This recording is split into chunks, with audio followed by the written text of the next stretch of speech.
N3 কেন আমাদের এখানে তিনটা মৌল আছে এই জন্য আমরা তিনটা নিচ্ছি 3 পর্যন্ত নিচ্ছি চারটা থাকলে 4 পর্যন্ত নিব প্লাস M4 হবে পাঁচটা থাকলে 5 পর্যন্ত নিব M5 N5 প্লাস এভাবে আমাদের যতদূর পর্যন্ত থাকবে ততদূর পর্যন্ত নিতে থাকবো যেহেতু আমাদের তিনটা আছে তিনটা নিচ্ছি এখন দেখো এখানে M1 কার্বনের পারমাণবিক ভর কত 12 ইনটু N1 হচ্ছে কার্বনের পরমাণু সংখ্যা দেখো 6টি আছে কয়টি আছে 6টি এইজন্য 6 যোগ হাইড্রোজেনের পারমাণবিক ভর কত 1 ইনটু হাইড্রোজেন কয়টি আছে 12টি এইজন্য হচ্ছে 12 গুণ প্লাস অক্সিজেন আমাদের কয়টি আছে এখানে অক্সিজেনের পারমাণবিক ভর কত 16 এইজন্য 16 ইনটু এখন দেখো অক্সিজেন কতটি আছে 6টি এই তো সিম্পল বিষয় এখন এদেরকে যদি তুমি একটু গুণ করে ক্যালকুলেশন করো তাহলে তোমাদের মান চলে আসবে তাহলে হচ্ছে 12 * 6 72 প্লাস 12 কে 12 প্লাস হচ্ছে 16 * 6 96 এইটাকে ক্যালকুলেশন করলে 6 দিয়ে 8 আর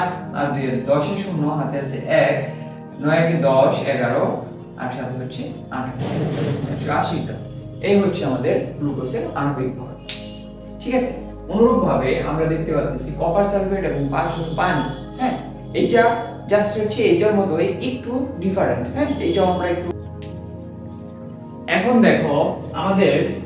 কপার সালফেট এবং 5 পানি এর আণবিক সংকেত নির্ণয় করব কপার সালফেট এবং 5 পানি এটাকে বলা হয় তুতে হ্যাঁ এখন এই তুতের আণবিক সংকেত কিভাবে নির্ণয় করতে হয় ওইটা আমরা একটু জানার চেষ্টা করব এখানে তোমরা একটা বিষয় লক্ষ্য করতে পারতেছো এখানে 5 একটা সংখ্যা আছে এটা দেখে ঘাবড়ানোর কিছুই নাই আমাদের বেসিক রুলসটা ফলো করব তাহলেই হয়ে যাবে দেখো এটার যদি আমরা আণবিক ভর নির্ণয় করতে চাই তাহলে কেমন হবে কপার সালফেট এবং হচ্ছে 5 পানি এটার ক্ষেত্রে কি হবে আমাদের আগের নিয়ম যে পরমাণুর ভর বা পারমাণবিক ভর কপারের পারমাণবিক ভর হচ্ছে 63.5 ইনটু পরমাণু সংখ্যা কপার এখানে কয়টা আছে একটাই আছে মানে কোনো সংখ্যা নাই তার মানে এক আছে একটা কপারই আছে এইজন্য 1 যোগ সালফারের পারমাণবিক ভর হচ্ছে 32 ইনটু সালফারের পরমাণু সংখ্যা কত এখানে কোনো সংখ্যা নেই মানে হচ্ছে সালফার দেখো কয়টা একটা এই যে 1 যোগ অক্সিজেনের পারমাণবিক ভর কত 16 অক্সিজেনের পরমাণু সংখ্যা কত 4টি এইজন্য 4 গুণ হইল যোগ এখন দেখো এই যে এখানে যে আছে 5 পানি 5টা কার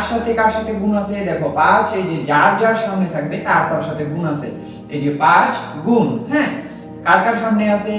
দেখো 5 গুণ আমাদের হাইড্রোজেন এবং অক্সিজেন এটাকে আরেকটু ভালোভাবে